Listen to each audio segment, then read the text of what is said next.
మండలంలోని తనుగుల ప్రభుత్వ పాఠశాలలో పర్యావరణం యొక్క ప్రాముఖ్యత గురించి జరిగిన కార్యక్రమంలో నేల నీరు మరియు వాయు యొక్క ఉపయోగాలు వాటి పరిరక్షణ గురించి అవగాహన కల్పించారు. ఈ సందర్భంగా కేవీకే శాస్త్రవేత్త మహేష్ మాట్లాడుతూ నేల యొక్క పరిరక్షణ గురించి తెలుసుకున్నట్లయితే మన ఇంట్లో మరియు బయట ఈ చెత్తాచెదారం మొత్తం ముఖ్యంగా ప్లాస్టిక్ అధికంగా వాడినప్పుడు నేల యొక్క సారం అనేది తగ్గుతూ ఉంటుంది. రైతులు పొలంలో కావలసిన దానికంటే అధిక మోతాదులో ఈ పురుగు మందులు గాని ఎరువులు గాని రసాయనిక ఎరువులు గాని వేయడం వల్ల నేల యొక్క సారం తగ్గుతుంది. దానివల్ల మనకు పంట దిగుబడి తగ్గి రానున్న రోజుల్లో ప్రమాదంగా మారుతుంది. ఈ విధంగా రాకుండా ఉండడానికి మనం జీవన ఎరువులు మరియు సేంద్రియ ఎరువులని మనం ఎక్కువ పొలాలకు వేసినట్లయితే భూమి యొక్క సారం పెరుగుతుంది. నిత్యావసరాల్లో అధికంగా మనకు నీరు అనేది ప్రధానమైనది. ఎందుకంటే మన నేలపైన 70% నీరు ఎంతో ఆక్రమించబడింది. అలాగే మన శరీరంలో చూసినా కూడా మనకు 90% నీరే ఉంటుంది.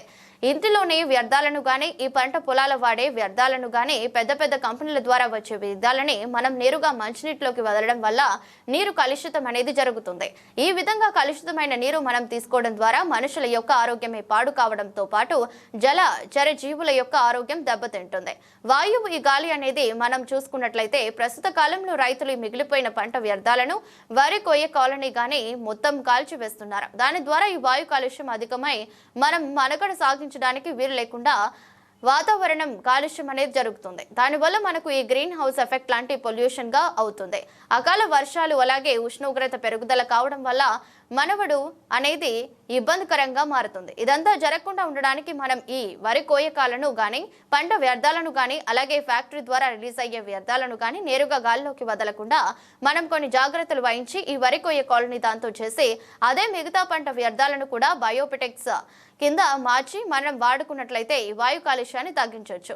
అనంతరం ముఖ్య అతిథులను శాలువలతో ఘనంగా సన్మానించారు. కార్యక్రమంలో principal Swarnamayya, primary high school principal Venkateswarlu, Tanugula AEO Achyut, గ్రామ కార్యదర్శి శ్రీకాంత్ తో పాటు తదితరులు ఉన్నారు.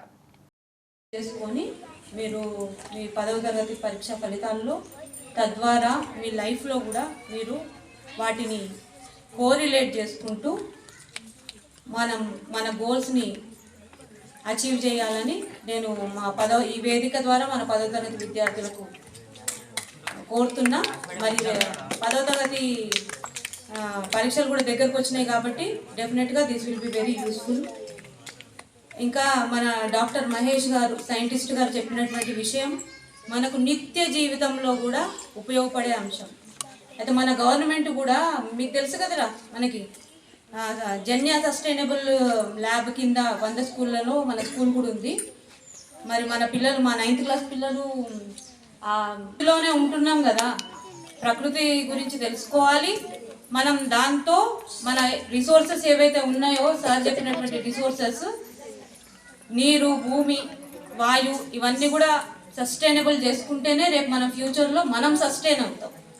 కాబట్టి వాటిని నెక్స్ట్ జనరేషన్కి మనము ప్రిజర్వ్ చేసి ఇవ్వాలి. కాబట్టి మనం కొంత మెలకువలతో మెదిలితే శాస్త్రవేత్తలు, రీసెర్చ్ స్కాలర్స్ అందరు చెప్పినటువంటి విషయాల్ని మనం పాటిస్తూ మనం కనుక కొంచెం కేర్ఫుల్గా వాటిని కాపాడుకుంటే నెక్స్ట్ జనరేషన్కి మనం అందించవచ్చు.